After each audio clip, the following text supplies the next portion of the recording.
Start now, I think. Good evening, everyone. I'm Dr. Richa, and I am here to invite you to this session 4 of series 2 of the IVF protocols, what a gynecologist should know. And I would like to invite Dr. Nidhi Sharma, ma'am, senior consultant at Jindal IVF Hospital, Chandigarh. Ma'am has years of clinical experience in IVF, and today she'll be discussing the different IVF protocols, mainly discussing the practical decision making skills and how we can optimize the output of these cycles. Also, we are honored to invite Dr. Umesh Jindal, ma'am, head of the Jindal IVF Center, Chandigarh. Ma'am has been the pioneer of ART services at Chandigarh, and she's a very compassionate doctor and a very passionate teacher. We would like to invite ma'am to expert the session for the day. Over to you, Dr. Nidhi, ma'am. Thank you, Dr. Richa. Thank you so much for giving me this invitation. I'm thankful to Dr. Jindal who has started this series, and uh, thank you so much for giving me this platform so that I can share whatever knowledge I have gained through it to all others. So today's topic is IVF protocols, what gynecologists should know. So I'll be sticking to the basics of IVF protocol so that it is easier to understand. And from a normal gynecologist point of view, what all they need to understand, only those parts I'll be covering rather than going into details of or intricacies of IVF cycle. So why do we think it is important for a gynecologist to know about the IVF cycle when they are not going to do it? Why it is important? Because IVF, the infertile couple generally often goes to a general gynecologist only for their first treatment. They are the first point of contact. So in the initial evaluation, all workup, initial management, everything is done by gynecologist only. So if they understand what all are the indications of IVF, what the patient is suffering from, they can counsel the patient in a much better way.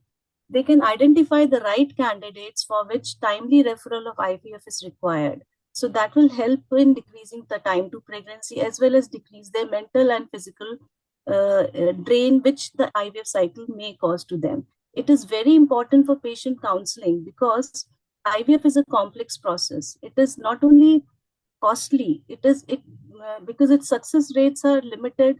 I would say not limited, but success rates are not 100%. So unless they know in detail about the IVF cycle, they won't be able to give realistic expectations about IVF success rate to the couple. So they can prepare a patient in a much better way for an IVF cycle, and thus they can refer them to the IVF clinic. And not to forget that post IVF pregnancy care is also generally taken by a gynecologist, and IVF pregnancy is a little more complicated than a natural pregnancy. So it is important for them to know about the basics of IVF cycle, the costing, the indications, and how the procedure is done. That is why today's topic has been chosen to understand the process a little more in detail. So I'll start with the steps of IVF cycle. It's just an overview of the IVF cycle. There are few main steps of IVF. The first and foremost is controlled ovarian hyperstimulation. I have chosen the word hyperstimulation because we want to stimulate the ovary to its maximum or a good capacity, but still in a controlled manner by giving gonadotropins. And it is the first and foremost important step because because the success of IVF cycle actually depends upon the number and quality of eggs which are forming. Then we have to monitor the growth of these follicles, and accordingly we adjust the dose of the gonadotropins which we are giving. Generally, the stimulation goes up to 10 to 12 days, on an average around 10 days.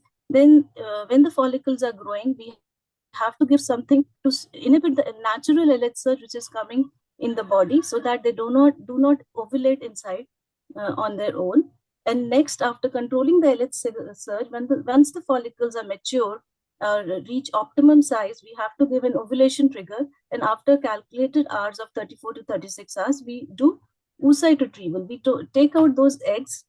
It's a small procedure, a very small procedure of 10 to 15 minutes, done transvaginally under general anesthesia.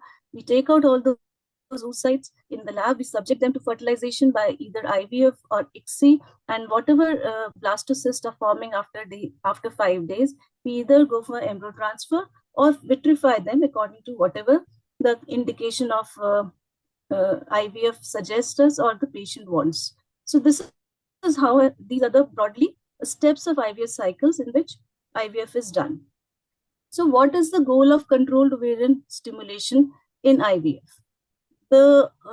As I told you that controlled ovarian stimulation or maximizing the number of high quality M2 oocyte is very important. It's the first and foremost goal of our IVF cycle, and most challenging also in some cases, that we should be able to get good quality eggs. Only good quality eggs will lead to a good quality blastocyst, and that will lead to a healthy pregnancy. The ultimate goal of an IVF cycle is to get a healthy live birth, and that is not possible if we don't have good quality M2 oocytes.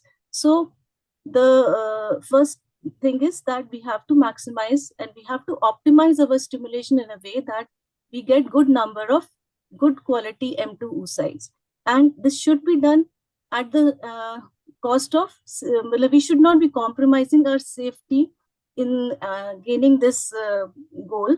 Our OHSS rate, that is ovarian hyperstimulation rate, should be nil. In present day scenario, we should be having a OHSS free clinic. That means in the case of polycystic ovarian syndrome, and even in normal responders, sometimes when a patient is young, we should not be stimulating her to an extent that she lands up in OHSS and all other complications thereafter. Patient safety is our first motto. The procedure should also be cost effective. We should be discussing with the patient and the couple before starting the pregnancy about all the cost involved, about all the measures we can take to make the procedure more and more cost effective. And then accordingly, we should start her on gonadotropins. And not to forget, we have to maximize our success rate, but again, not at the cost of patient safety. We should never do that in order to maximize our success rate, we are putting multiple embryos, so that that may increase the risk of not only multiple pregnancy, but may also a patient may also land up in OHSS if we do that. So these are the basic goals of our IVF cycle, that we should not be compromising safety, but also we should be maximizing our success rates.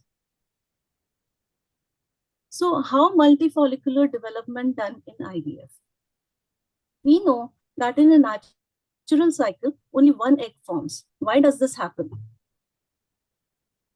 Normally in the natural cycle, the follicular recruitment starts. We all know this with menstrual physiology. Follicular recruitment starts in the late luteal phase of previous cycle, when the corpus luteum starts regressing. Its estrogen and progesterone hormone starts decreasing. That leads to a rise in FSH.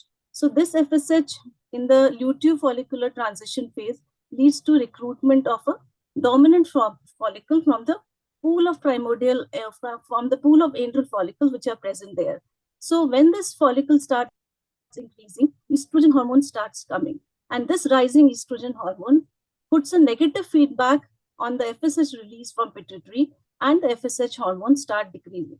So with this declining FSH hormone, only the dominant follicle, which has gained good number of FSH and LH receptors by then, response by, but all of the smaller follicles which are remaining in the pool, those who are, because they don't have enough receptors and they are not so sensitive to FSH, they undergo atresia because of these declining levels. So ultimately only one follicle develops, because this FSH window is very small. This FSH window is only able to recruit one follicle, and because of the falling levels, the smaller follicles undergo atresia. So this concept of FSH window, that means the period of FSH supply above the threshold, it is very narrow in a natural cycle, and it leads to formation of only one follicle. But in IVF cycle, our motto is to expand this FSH window only, so that we are able to save all those remaining smaller follicles from atresia.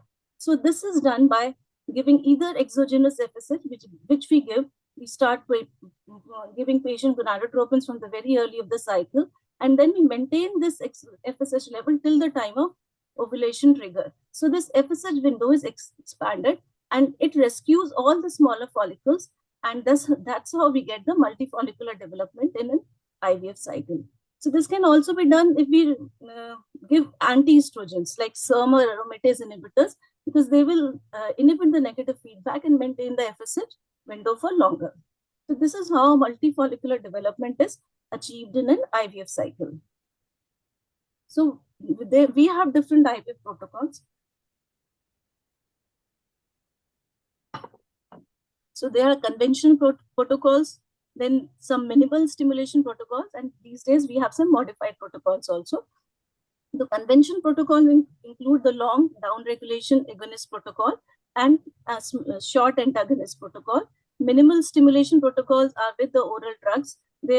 Oral drugs are combined with gonadotropins to reduce the dose of gonadotropin. These are generally preferred for poor ovarian reserve patients. And then we have modified protocols like short and agonist protocol, ultra short agonist protocol, flare protocol, late luteal start, duostim, random start, and PPOS. So I'll be touching on these protocols one by one to make you all understand what is the difference and where to use which kind of protocol. So how to select the right protocol for a patient? How do we know that should we go for agonist protocol, or antagonist, or random start, or PPOS? So there are certain criteria based upon which we choose a right protocol. So it depends upon patient's age. Younger age patient are we can choose any kind of, they are generally assumed to be normal responders, so we can choose any protocol. But if the patient is of old age, we know that this patient is going to require more dose, or the follicular formation can be challenging in these patients, so we have to modify our stimulation protocol according to the age of patient. Similarly, if patient is high BMI, we might need to alter the dose of our, increase the dose of our gonadotropins. So, and very important is ovarian reserve.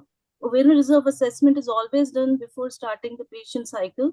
This helps us guide which kind of protocol we can use. If she is a hyper responder, if she is having very high AMH, like PCOS, then we have to go for antagonist protocol only.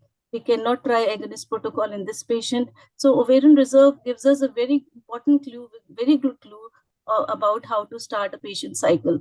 Then indication of IVF also, we should see into it, because if she is just IVF is done for unexplained infertility or a tubal factor, she's a normal responder kind of patient, then any kind of cycle can be done. But if she is endometriosis, we know that IVF is going to be a little challenging in this patient. We might have to deal with poor reserve, or some cyst may be there in the ovary, or the ovary might be lying adherent to the uterus. So this also indication of IVF also helps in us in giving some clue that which kind of protocol and how we should proceed with the IVF cycle of this patient.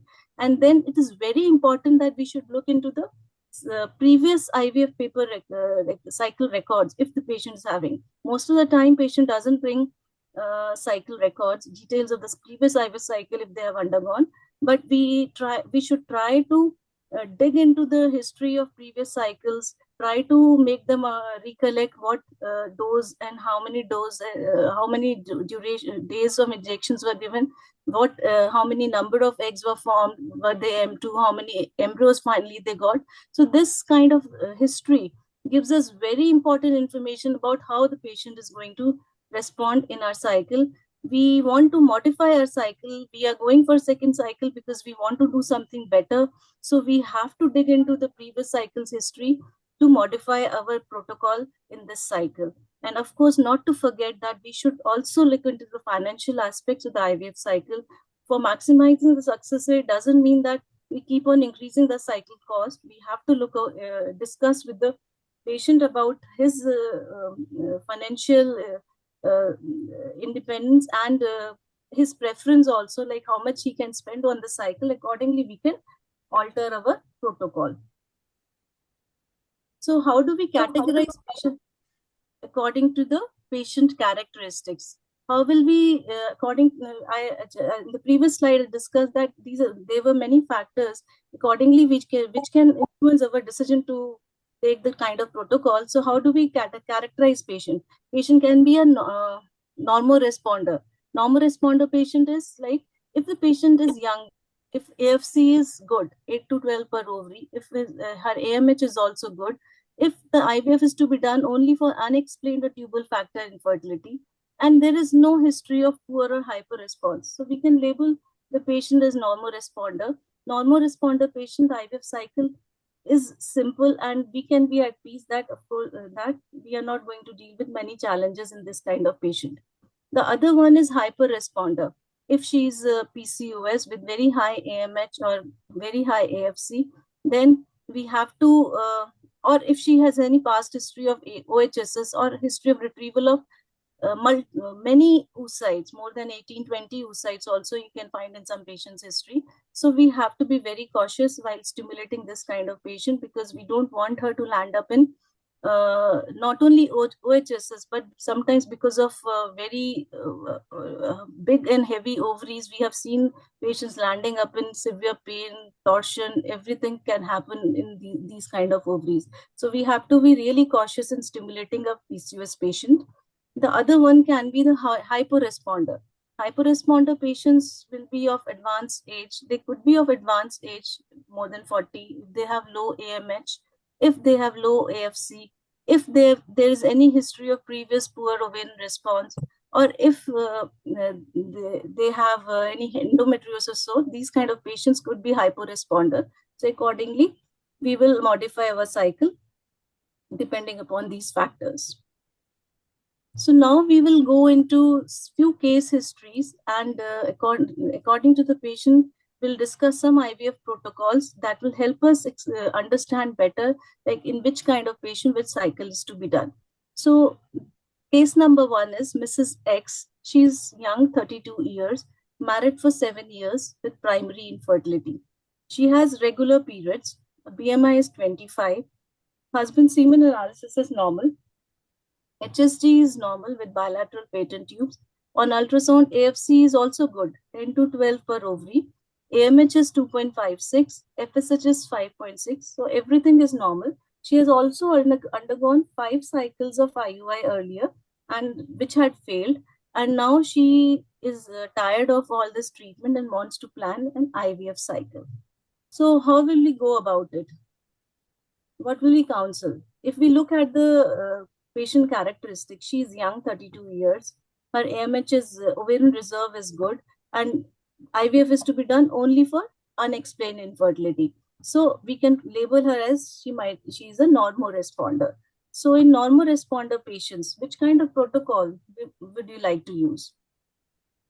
We have two protocols. Either of the two conventional protocols can be used. Long GnRH agonist protocol or antagonist protocols. Both can be equally effective. So I'll be telling the detail of these two protocols in a bit. So in a long agonist protocol, what is done? Cycle has to be planned earlier, because agonist is started from the previous cycle. So for this protocol, patient should have come to us a month prior at least. So GnRH agonist is started from day 21 of the previous cycle, and it is continued till the day of ovulation trigger. So GnRH agonist basically comes in two preparation. One is depot preparation, and one is comes in the daily dosing also. So agonist, how does it act? Agonist causes initial flare effect because it binds to the GnRH receptors in anterior pituitary. The first leads to release of the stored FSH and LH from those granules. And after that, because of the sustained binding to those receptors, these receptors get desensitized and lead to finally downregulation. So the initially it causes a release of LH-FSH, leading to increase in the level of LH-FSH. That is called flare effect, and that lasts 2 to 3 days. But after that, the downregulation starts, and the LH and FSH levels ultimately they go down. In fact, the downregulation caused by GnRH agonist is more than that is caused by GnRH antagonist. So the downregulation in this cycle will be little slower. It won't come immediately, and it will be more profound. So GnRH agonist is that's why started in the late luteal phase of the previous cycle, and once the period gets once the down regulation is achieved, we start with gonadotropins. So how do we know that down regulation is achieved? We have to do baseline scan that can be judged by doing an ultrasound where we see the endometrium is very thin and the ovaries are also down-regulated. There is no cyst formation or any follicle we'll be seeing recruiting. So when we see these findings, we know that down-regulation is achieved. If in case we have some doubt, we can get the hormone levels also done. We can get estrogen and progesterone hormone to see whether these levels are low enough, are at the baseline level. Then only we should start our gonadotropin stimulation. So we start a gonadotropin stimulation once we are sure that down regulation is achieved, and then we do the stimulation. We continue the GnRH agonist throughout the stimulation, and once the follicles reach optimum size, trigger by HCG is given. Ovulation trigger is given by HCG once they reach the optimum size, and after 34 to 36 hours of oocyte retrieval is done, and then after fertilization, transfer can be planned in the same cycle. So this is how a long GnRH agonist cycle is done. What about antagonist cycle? So antagonist cycle is basically started from the immediately day 1 or day 2 of the menses. So once the patient gets period, the cycle can be started then only. So we don't need actually to start it from the previous cycle. So, but because we are starting from day 1 or day 2 of the menses, in some cycles, the main problem with these antagonist protocol is that because the follicular recruitment may would have started in the luteal-follicular transitional phase of the previous cycle, synchrony of the growth may not occur. So synchronous growth may not occur in few of the cycles. That is the main problem with antagonist, but that can also be addressed. We can I'll be talking about this a little later. So we start the gonadotropins from day 1 or day 2 of the cycle, and once the follicles reach after day 5, after 5 to 7 days of stimulation, when the follicle reach around 14 size, we start GnRH antagonist to inhibit the endogenous LH surge, which might come because of the increasing estradiol levels caused by the release of by the growing follicles. So we start antagonist from day 5 to 7 till the day of ovulation trigger, and this is continued along with the gonadotropin. Follicular monitoring is continued every alternate day or every third day according to whatever the follicular size is. And once the follicles reach optimum size means at least 2 to 3 follicles of 17 to 18 size, ovulation trigger is given. Here in antagonist cycle. Ma'am, I wanted to ask one question that you mentioned regarding the antagonist. So, is there any protocol that we can go for the antagonist starting? Like, do we have a flexible protocol or fixed protocol? What do you prefer? Okay. So we have two protocols which help us determine when to start antagonists. One is flexible protocol and one is fixed protocol. So flexible protocol is we start the gonadotropin from day 1, and we do the ultrasound for 5 days later or 6 days later, and we start antagonist only when the follicle reaches 14 size. The leading follicle reaches 14 size. So that can happen on 5th day also, 6th day, 7th day, and sometimes in few patients on 8th day also. So we do not start antagonist the fixed day. We are just monitoring the leading follicle size, and once it reaches 13 to 14 size, then we start the antagonist. That is called the flexible protocol. But in the fixed protocol, irrespective of the size of the follicle, GnRH antagonist is started from the 5th day of the cycle. So both of these protocols can be, they are comparable, then can be used. But in general, my preference goes towards flexible protocol, because sometimes from 5th day we see very small follicles of 9 to 10 size. So if we start antagonist from that day itself, the duration of antagonist injections will be more. Plus, this might lead to more. This may lead to increase gonadotropin usage. Also, might need to increase the gonadotropins also if we are giving antagonist also simultaneously. So my preference remains towards using the flexible protocol for antagonists, but there are many centers people use both equally, so there is not much of difference they find. Okay, So ma'am. this is how we decide. And Nidhi, ma'am, for the ovulation, yes, ma'am. yeah, Richard, continue. Ma'am, for the trigger as well, whether the triggers in the agonist cycle and antagonist cycle, how do we decide the triggers? Is there any difference in the triggers which we can go for in both of these cycles? See, GnRH agonist cycle, we have the option of only HCG trigger. We cannot give agonist trigger in GnRH agonist cycle because receptors are already down regulated and they take time in recovery. So what if we give GnRH agonist to trigger at that point of time, it won't cause any effect, but it will lead to suboptimal increase of LH, endogenous LH. But in antagonist cycle, because of the binding is by competitive binding of GnRH receptors, they get immediately displaced by GnRH agonist if we are giving that for ovulation trigger. So in the antagonist cycle, we have the option of using both agonist trigger as well as HCG trigger. So that will depend upon our patient profile, the number of follicles which we want to use. We do not want the patient to land up in OHSS. So if we have limited number of follicles, we think that it is not going to affect patient's safety. So we'll give HCG trigger. If the patient is PCOS, we'll give agonist trigger. Or if we see that no, we need to combine both of these triggers so that we get the effect of HCG, which rescues the corpus luteum more, and the benefit of more physiological properties of GnRH agonist trigger we will use. We sometimes combine both of these triggers, that is called dual trigger. So that dual trigger is mainly more used in patients of poor ovarian reserve, or those if we find that in previous cycle they had less oocyte recovery, they had poor response. In those patients we use dual trigger where we combine both HCG and GnRH agonist together. So, but in this patient, because she was a normal responder, we can go for either HCG trigger as well as GnRH agonist trigger if we feel that she's hyper responder. But I went for HCG trigger in this patient. So this actually we have discussed now. Nidhi, Inhibition of Nidhi, let me ask a question regarding selection of protocol. You have given that in this patient you can use both the protocols, right? Yes, ma'am. So what is your choice, and what is the most common choice of most of the practitioners? Ma'am, can I go to next two slides and then answer a question? Okay, fine.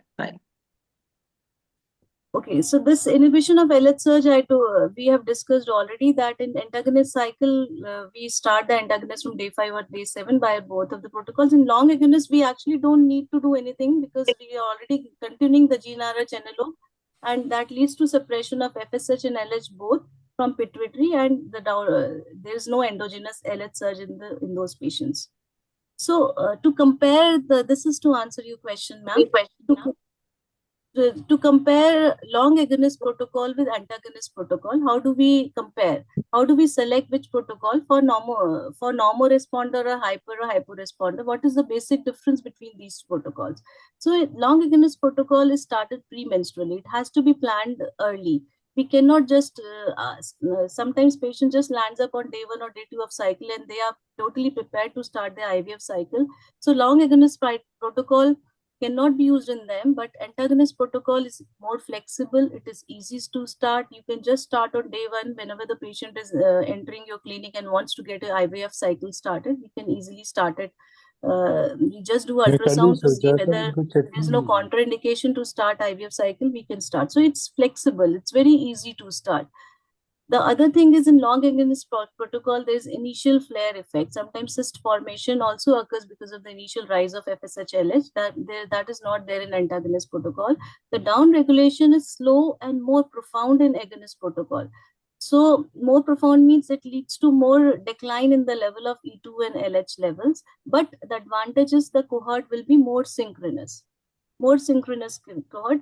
Dysynchrony is not the problem with agonist protocol. That is the major advantage of this protocol. But the drawback is that it leads to suppression of gonadotropins to some extent. So we might need to use more dose of gonadotropin. Our stimulation might be a little longer than as compared to the antagonist protocol. So there will be more injections also in long agonist protocol as compared to antagonist protocol. So antagonist protocol that way is very flexible, easy, lesser injections, and the dose and duration of gonadotropins is also lesser as compared to the agonist protocol. But the other disadvantage of antagonist protocol is that the antagonist, because of its short half-life, has to be strictly given at the same time every day. That flexibility of timing is not there with antagonist, which is there in agonist protocol. It doesn't matter in agonist protocol if we give agonist one in the range of 1 or 2 hours daily, but in antagonist we have to give only very strict time that every day you have to take 430 or the maximum half an hour up and down you can do. So that is the major disadvantage of antagonist. The other problem with agonist protocol that we can only give HCG trigger. We cannot give GnRH agonist trigger, so this is not a suitable protocol for PCOS patients. For PCOS patients, the most suitable, and in fact I would call it as a boon, is antagonist protocol where we have the flexibility of giving GnRH agonist trigger. HCG trigger can also be given if it is a responder patient. So antagonist, we choose antagonist in this patient because I find antagonist a flexible protocol, a more easier to use protocol, lesser dose, lesser injections. So that is how I decided on antagonist protocol and use this, ma'am. So what do you think is the major problem with the agonist protocol? Why it has gone into disrepute, or I mean less favored, I would say. Less use because it has to be pre-planned earlier, and then Yeah. it leads to, it's little costlier than agonist cycle. More number of injection, patient has to come visit clinic multiple times, more number of times as compared to the antagonist protocol. Then I said as such the dose of injections required gets little higher, duration of stimulation also gets little longer than antagonist protocol. So because of all these ease, And risk of OHSS, I think, is OHS is, even yes, the normal major thing. responder. You If don't it is know. patient is very young, normal responder, of course, OHSS may occur with the HCG trigger given in agonist protocol. So Yeah. that is why, because we nowadays we have very good vitrification strategies. So with the advent of vitrification protocols and elective splitting of the cycle, we have now shifted towards more and more antagonist protocol because that is safer to use in those kind of patients. And with time, we have learned how to synchronize our follicles in antagonist protocol, so we find it easy to do it. Ma'am, how would we deal with that problem of asynchrony in the antagonist protocol? So for synchronizing for getting a good synchronous cohort of follicles in antagonist cycle, we have to pre-prime the in the previous cycle. Like I said, dyssynchrony basically occurs because the FSH starts rising in the luteal follicular phase of the previous cycle because of the waning estrogen progesterone hormones. So FSH starts increasing, that leads to early recruitment of follicle, and that leads to asynchronous follicular growth. So if we inhibit that FSH rise, then we get a synchronous growth of follicles when we start gonadotropins after menses.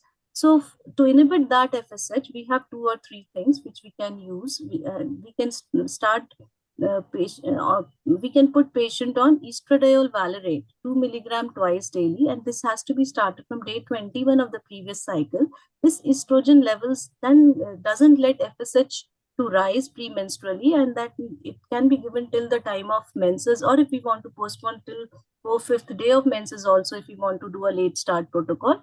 So this leads to a synchronous growth of follicle. So other than estradiol valerate, we can give antagonist. Today, these days we have oral antagonist also, but before that we used to give injectable antagonist also. So injectable antagonist is just started premenstrually, just 3-4 days prior to the menses, and it inhibits all the FSH release which is going to happen at this phase, and that doesn't lead to any early follicular recruitment. And with the oral antagonist, which is available nowadays, it is even more easier. We start oral antagonist, we can give it for even longer also. Doesn't lead to suppression of gonadotropins much, and we can continue it till periods, give a break of 2 days and start our gonadotropin stimulation. So with these kind of strategies, we now get a good synchronous cohort in antagonist cycle, and that has now taken over most of the agonist protocols which we earlier used to do. Okay, So I think it is clear. Shall I move on? Anybody wants to ask anything about this? we can I'll be happy to continue. answer any queries if they are there, because I want you all to understand. If there's some confusion, if any queries, please you can stop me anytime. I'll be happy to answer. Okay, I go forward. Then how do we determine the starting dose of gonadotropin? So the how much dose we have to give for stimulation, that has to be decided according to age of the patient, because younger patient will require lesser dose. If patient is very thin, of course we need to give very less dose, because she might hyperstimulate even with the normal dose which we give for a normal BMI patient. Then ovarian reserve, if she's a PCOS, again very small dose has to be given, but vis-a-vis if patient is having a poor reserve, where we need to go for a higher dose to stimulate her eggs. Then we have to look into previous response. Sometimes a normal dose for a normal responder might not have given the good response in a previous cycle. That's how we know that she might need a higher dose. So we have to look into the previous history of her IVF cycle and decide increase our dose accordingly if she was a poor responder in that cycle. Then again, I told you earlier that if she's a PCOS, then we have to go for lesser dose. If she's endometriosis with decreased reserve, then our dose might be little higher. So these are the factors which help us determine our gonadotropin dose. Generally, by consensus, 150 to 300 units of gonadotropins per day is considered as normal, but we have to alter this dose according to our clinical judgment. There are certain dose determining nomograms also available. This is a very famous nomogram by La Marca et al., which considers age, AFC, and patient's FSH level. So for determining the starting dose of gonadotropins. So we have to put patient's age here. Then this is AFC. AFC is marked on this scale. We have to mark it here, and then we draw a line connecting both these points and meet on this y-axis. Again, from this point and towards the FSH, whatever FSH value she has, we draw a line, and wherever it transacts on this FSH starting dose scale, that should be the starting dose. Like I've tried in my patient. My patient is age 32. So from 32, and her AFC was around 12. So I drew a line from 32 connecting 12 up to this line on this y-axis up to this point. And then her FSH was around 6, 5.5 or 6. So I drew a line from this connecting from this point to the FSH point, and it transacted somewhere here around 175 on this FSH starting dose. So according to this nomogram, my dose should have been somewhere around 175. We don't get generally, but 200, around 200 dose. This gives me a broad idea that how can I, on which dose can I start. So there's another nomogram by Fendo et al. So this also uses BMI, patient's BMI, patient's AMH, and AFC to determine the starting dose. Here, what one has to do, we have to put patient's characters like BMI. From this patient had 25 BMI. I drew a line upward, and it came somewhere around 8 or 9 points on this line. So, and similarly for AMH, she had some 2.5 or something AMH. From this, I drew a line upward, again gave a point something around 10. And AFC also, she had 12, around 12. So a line upward. So it is also meeting around somewhere around 12. So accordingly, the total points from these three will be put here. They were around 30. And from this point, I drew a line downward on the line which was measuring gonadotropin sensitivity dose. And it somewhere told me that the dose should be around 225 according to this nomogram. So these kind of nomograms are available, which can guide you what should be the starting dose, but the ultimate decision should be yours, because you have to consider other factors also, like indication of IVF and previous response before coming to the final decision of starting dose in this patient, in your patient. So we started the patient with 225 international units of gonadotropins. So how to determine which kind of gonadotropin to be given for stimulation? So we have multiple type of preparations available, gonadotropins. We have urinary gonadotropins, which were the first one to come, urinary FSH or HMG, which we all know about. These are derived from postmenopausal urine of women, and that's why they contain proteins as impurities, and they might have some virus-like particles also in them, and that is why they are more allergic. They may lead to transmission of some viral infections also, and they have no batch to batch consistency. That means that if one batch is coming with you cannot rely upon their effectiveness consistently, because one batch will have some efficacy, the other batch might have a different efficacy. They have variability. It's because they are impure, they have more proteins, they cannot be given subcutaneously, they are given only intramuscularly, and they are more painful. So there was after the advent of this, the second generation came of highly purified gonadotropins. They were highly purified FSH or highly purified HMG preparations. There are purer preparations, more than 95% purer. That means 5% protein still they contain, but because they are highly pure, they can be given subcutaneous, and there are very less allergic reactions in them. But the main problem in the HMG is the LH activity is still mainly driven by HCG in these purified preparations. Then the final one and the newest one to come were the recombinant gonadotropins. Recombinant FSH is available, recombinant LH is available, and these days a combination of recurrent FSH and recurrent LH is also available. So what is the advantage of these recombinant preparations over the urinary and highly purified? The advantage is that they are very pure, more than 99% pure preparations. So they do not carry any risk of allergy or any risk of contamination by the viral particles. Allergy is very, very less, sometimes does occur, but very, very less as compared to others. Then there's very high batch to batch consistency. The effect of one batch will be similar to the other batch. They don't have any difference in efficacy. They are more efficacious than these these urinary and highly purified injections. In general, in our clinical practice, we generally say if we are using urinary 300, you need to use one ampule lesser if you are using recombinant preparation, because they are highly efficacious, and because they can be given subcutaneously, they can be easily self-administered also. Patient can easily use them. They come with a very fine needle, very less painful, so they are very easy to administer. So these are a different kind of gonadotropin preparations available. There is difference definitely when we compare these. Of course, recombinant FSH, LH, they are very easy to use, safer, and good preparations, but they come with a cost also. They are costlier than these preparations. So the choice of gonadotropins will depend upon patient's preference, patient's pocket, as well as our preference also. But what are the guidelines? What the guidelines say? Which type is there any benefit of using recombinant or human or urinary preparations are equally good? So ESHRE strongly, these are strong recommendations. ESHRE says that recombinant FSH and HMG for ovarian stimulations equally recommended. So according to ESHRE, there is no difference whether we use recombinant preparation or urinary HMG. They are equally recommended.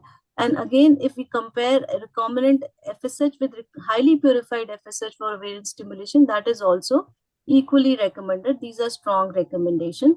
But there's one conditional recommendation, that the combination of recombinant FSH and recombinant LH is equal with H. If there's no added advantage of LH, recombinant LH in general IVF population. There are certain specific indications where LH is required. So not in every cases, if we need to use LH, we can stimulate them with the FSH also.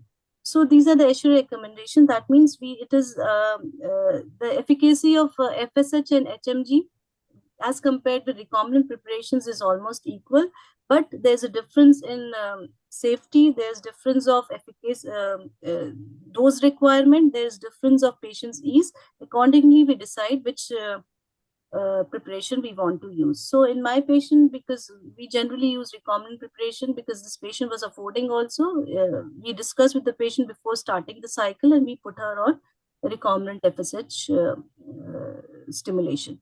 So how do we do follicular development? How do we monitor the follicular development? We have two modalities, either ultrasound or by endocrine. So there is a Cochrane review says that there is no difference if you are using transvaginal ultrasound only for follicular monitoring, or if you combine endocrine monitoring, that means serum estradiol levels also along with transvaginal, they are equally efficacious. We can monitor follicular growth by ultrasound only with comparable efficacy. There's no added advantage of using hormone levels monitoring during follicular stimulation. Ma'am, The is results there are any equal. condition in which we would want to do endocrine monitoring? Although we don't need in all the patients, but are there any special situations? So, if your stimulation is going well, you have started on gonadotropin, on fifth day ultrasound, you are seeing everything is normal, your follicle number of recruited follicles are good, the endometrium is in synchrony, you don't need endocrine monitoring, you don't need to. But there are certain subset of patients where you find that after even 5 days or 6 days of stimulation, follicles are not growing. They are at very small size, or endometrium has not grown. Then we want to do estradiol levels to see whether our injections have given enough effect also. If estradiol levels are low or high, if they are low, then that will help us in modifying our dose as well as protocol in a way that if estradiol level is low, we see that follicles are still small, they are not growing, we might need to add LH at that point of time to increase their stimulate their follicular growth. So in cases of stimulation, what to say, if we Response. see that follicle is not growing, if the follicle monitoring is not going well, then of course estradiol levels, they help us in determining how should we go about it. We should increase the dose or add some LH. So they help in guiding our and modifying our protocol. And also, ma'am, in which conditions would you like to add LH in which stimulation cycles? So if I see LH is basically recommended if we are doing stimulation for an advanced age patient. There in those patients, I would like to start my stimulation itself with addition of some LH that will help in more follicular recruitment. And in some patients, we have to start LH as a rescue cycle.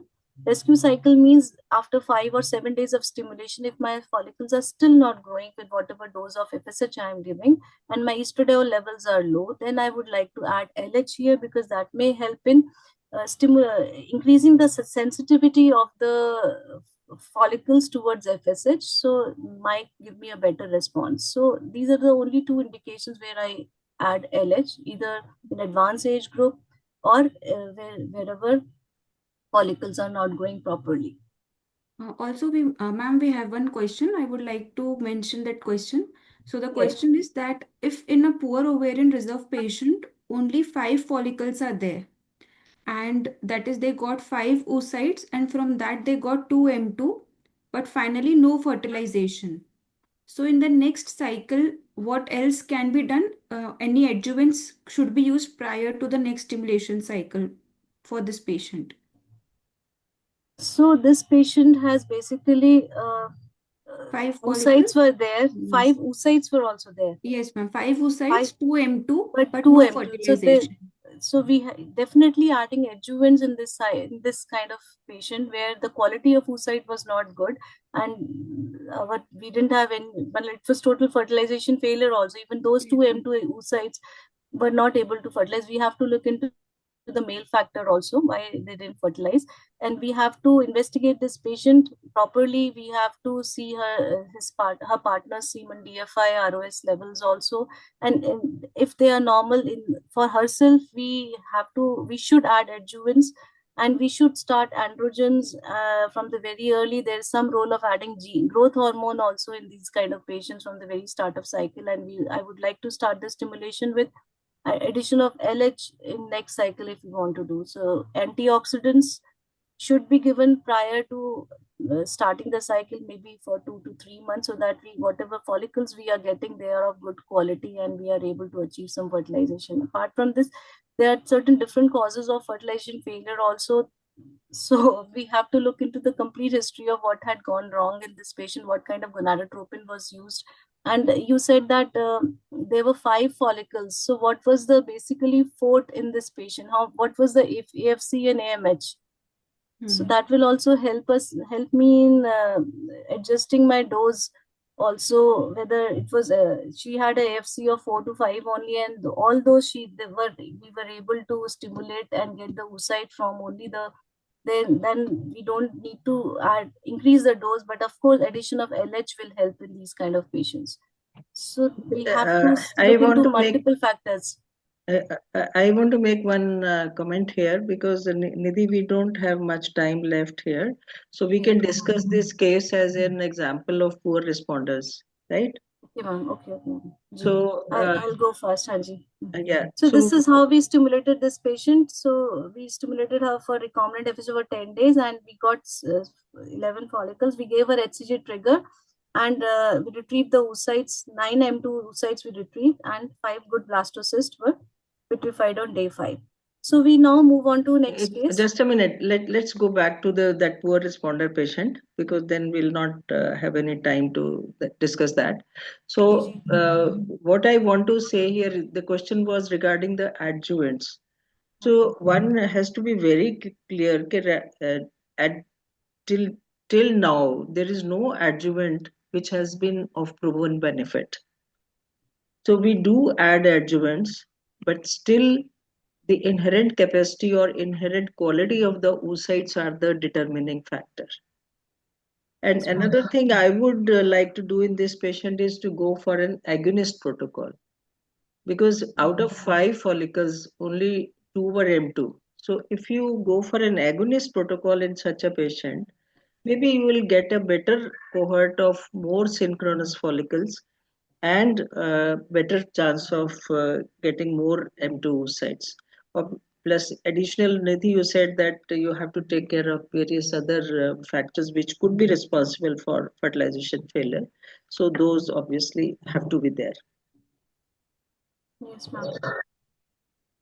So, shall I go to next case, ma'am? Yeah. Think we Go are ahead. running short of time. This is a very young patient, married for 5 years, known case of PCOS, little BMI is 30 on the higher side.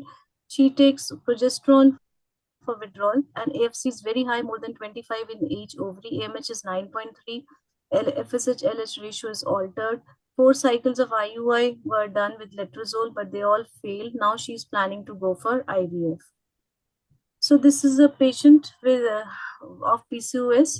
So we have to be very cautious regarding her cycle. Because we are the main complication which we have to deal with is we have to prevent is OHSS. So how do we prevent? What precautions do we take in these kind of cycles to prevent OHSS? So first and foremost is the protocol chosen will be antagonist. There is no role of agonist protocol in these patients. Then we have to judiciously decide our gonadotropin dose for this because we don't want to overstimulate this ovary because she's already having more than 25 follicles, antral follicles in each ovary. So we'll keep our dose lesser. The ideal stimulation will be just 10-12 eggs, not more than that because that may lead to OHSS. In some cycles, coasting is also can be done, although coasting has gone in disrepute. We do not use it very often, but step down also might need to be done if we see that multiple follicles are coming. So this will help in decreasing the E2 levels. GnRH agonist should be given as ovulation trigger rather than HCG because that leads to early uterolysis and helps in decreasing the estrogen levels after ovum pickup earlier.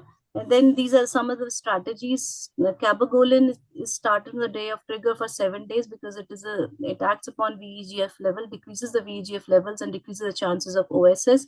And post oocyte retrieval to bring down the estrogen levels, we can start the patient on letrozole or antagonist for 5 to 7 days to prevent OHSS. And of course, no role of fresh transfer. We should not. Of course, in some desperate situations, we can still do taking a risk. But if we want to prevent OHS, we should vitrify all the embryos and do elective frozen embryo transfer after 1 to 2 months when the ovaries are normalized. So this is the antagonist protocol we'll use. We'll use GnRH agonist trigger because it leads to early luteolysis and brings down the estrogen levels. So this is the only trigger we will be using in this kind of patient. Now we go to case number 3. Nidhi, Yes, ma'am. let's take one or two problems here. See, you said her AFC is more than 25 in both the ovaries. Ma'am. If she develops on day 6 or 7, you see that she is developing some 12, 15 follicles in each ovary. What will you do? Ma'am, I'll step down a bit, maybe decrease a little dose, because these are, I know that if I keep on continuing, I won't decrease much, because it might lead to adverse effect, or my follicles may stop growing, because they normally PCOS patients a very narrow threshold, narrow window of gonadotropin sensitivity. But that is how I'll go about it. I'll decrease it dose a bit and see whether I am able to reduce 4-5 follicles in each side. I'm happier stimulating up to 8 to 10 eggs per ovary in this patient. Yeah, but you know, most of the times when AFC is so high, they do end up in having a lot of follicles.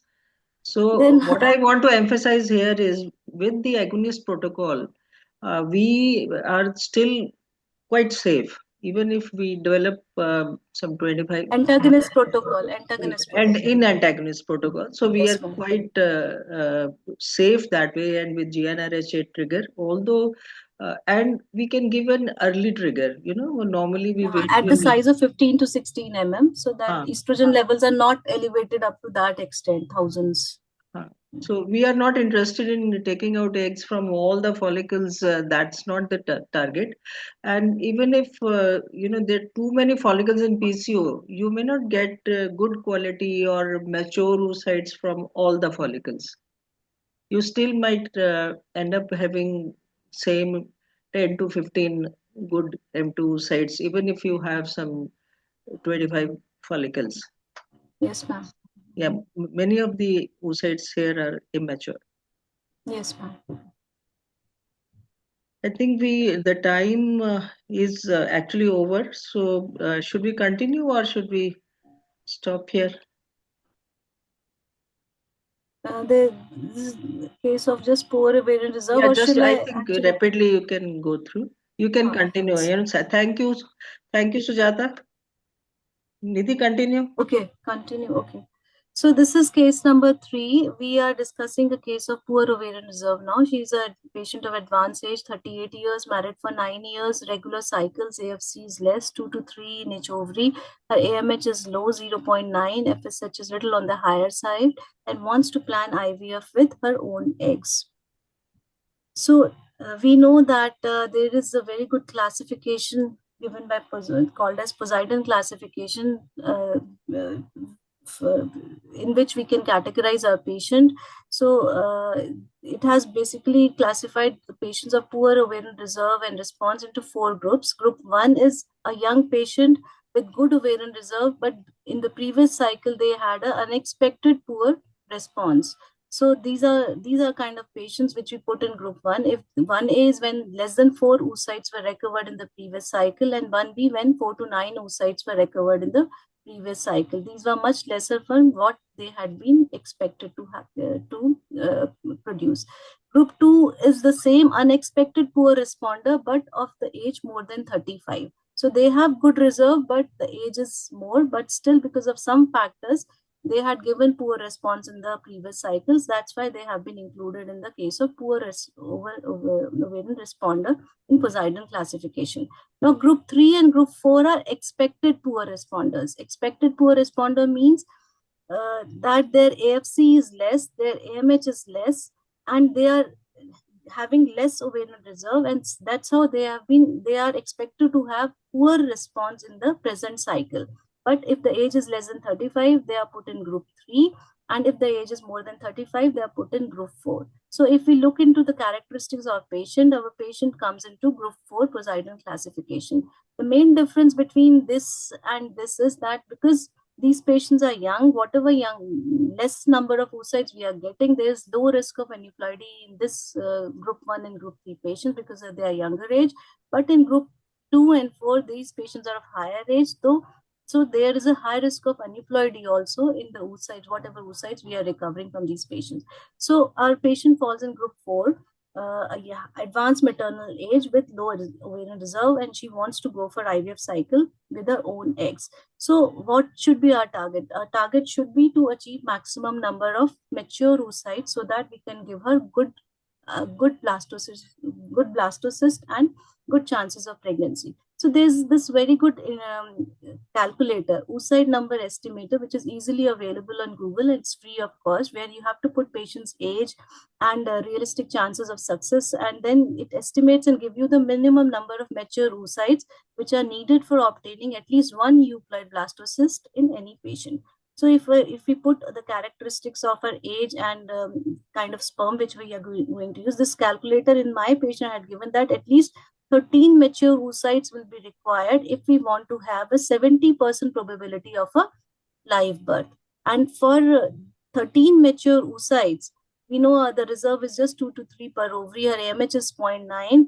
We need to accumulate these much oocytes in multiple cycles, which is called pooling of multiple embryos. So our aim should be to accumulate oocytes through multiple cycles. So to Nidhi, maximize, What is the logic of pooling?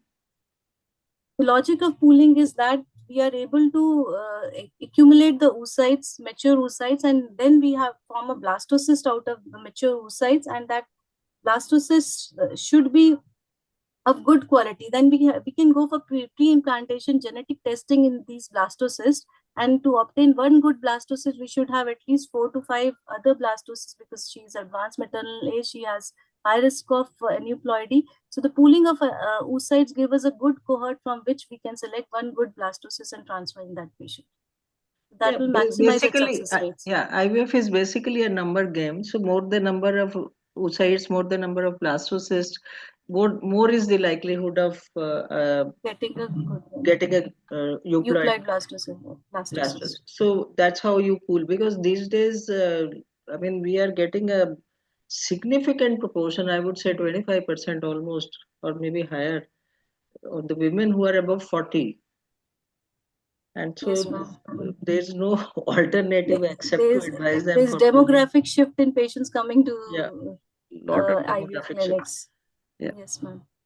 So to maximize the number of mature oocytes, we have certain strategies. Like the question asked earlier, we can use pre-treatment antioxidants, and out of all the antioxidants, CoQ 300 is only gives us little evidence that can be of some use, but of course not proven completely. Then our aim should be to get a good synchronous cohort of follicles, of whatever the follicles which we have, only 2 to 3 per ovary. If we are able to stimulate all those follicles in a synchronous way, that should be our aim.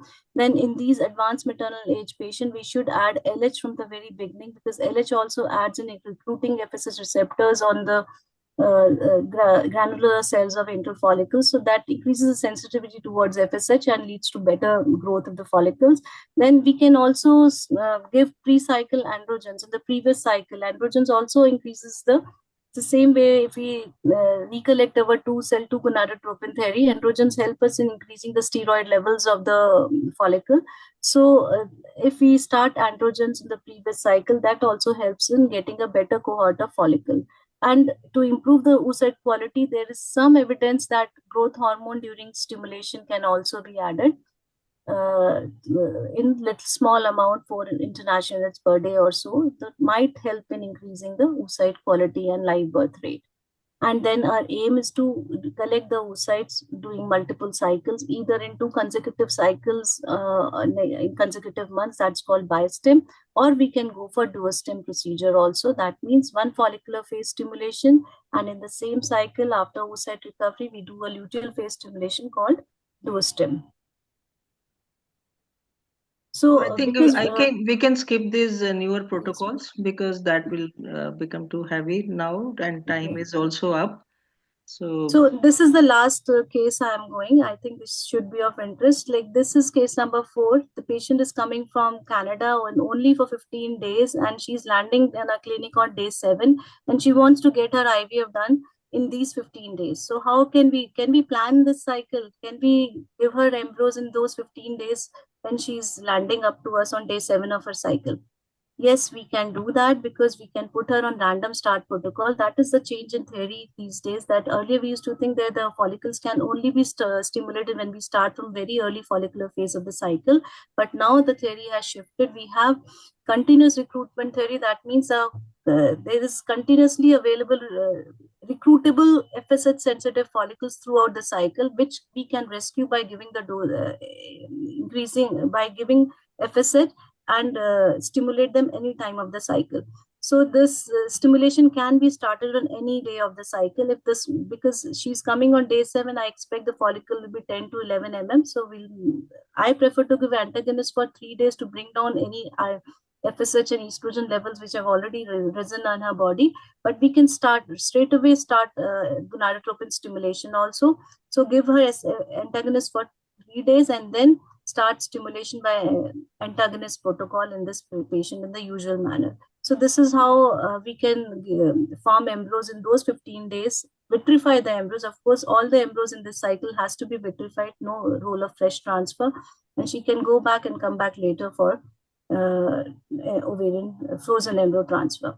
But ma'am, if we have the follicle which is of about 16 to 18 in size, then how should we tackle the situation? I was about to come to that. If the follicle is already mature, say she has come to on 10th or 12th day of cycle, and you are seeing a follicle of 16, 17 so it's a pre-ovulatory follicle. We can just give ovulation trigger in this patient, let the follicle uh, let it ovulate, and we can start the luteal phase stimulation in a similar antagonist by antagonist protocol. no, And if the you patient don't even have to do that, Nidhi. You just that ignore it. sometimes we can ignore it also, Just yes, ignore it. ma'am. Yeah. The only thing is ki if the corpus luteum forms, it releases some hormones and then may help No, no, us. no, nothing. The progesterone does not harm stimulation. Now we know it very clearly by It the will help PQS us in protocol. stimulation. We can start in PPUS. No, no, no. There's no need. There's no need. We can ignore it also, or Yeah. otherwise we can ovulate. We can do any other thing. And luteal phase stimulation also we can start by antagonist protocol. So I just wanted to convey that starting a cycle from very first day or second day of cycle is not mandatory. We do very often random start protocol, especially in patients of fertility preservation, where they do not have time to waste the whole cycle, or the patients which are coming from outside for a limited number of days, we can give them cycle whenever they are visiting to us.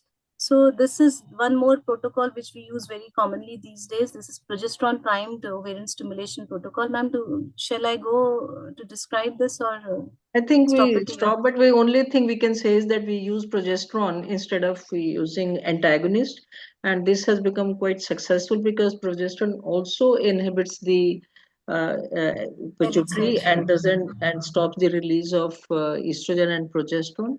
So it's an oral drug, very low dose and very safe. So Very it's also convenient quite for using. now becoming popular.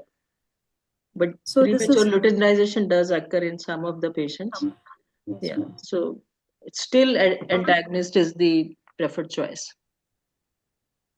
And one word about the mild and minimal stimulation protocols, which are reserved for decreased ovarian reserve patient. Here we give oral ovulogins, CC, and some people give letrozole also, followed by maximum 300 international gonadotropins in this patient. So what Eshrey says that clomiphene citrate alone, that means letrozole is not recommended to be combined with gonadotropins in these kind of protocols.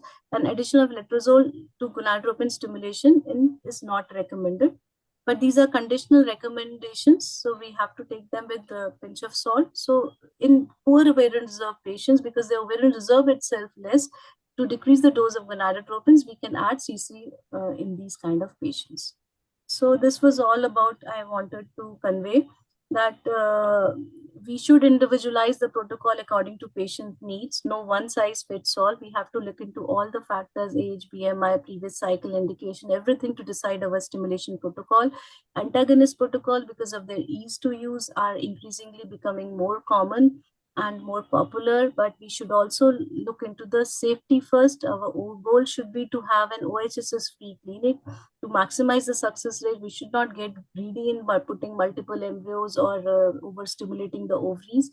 Focus is shifting more towards quality from quantity of oocytes. We should, whatever oocytes we are getting, they should have good quality, should be able to form good blastocysts so that we get a healthy pregnancy out of it.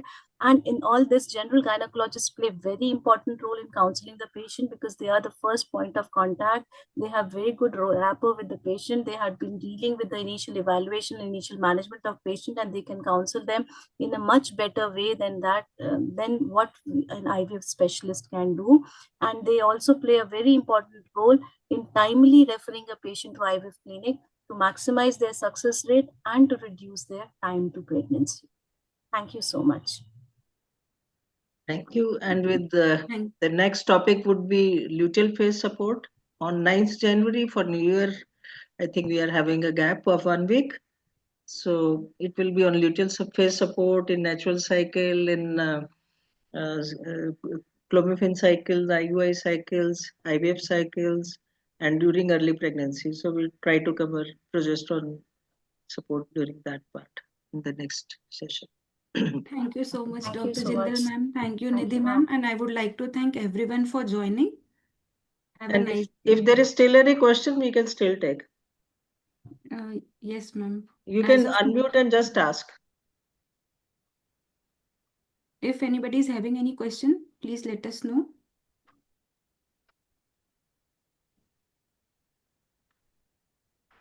Anyway, thank you very much for, I think, your time and listening very carefully, and thanks for your appreciation.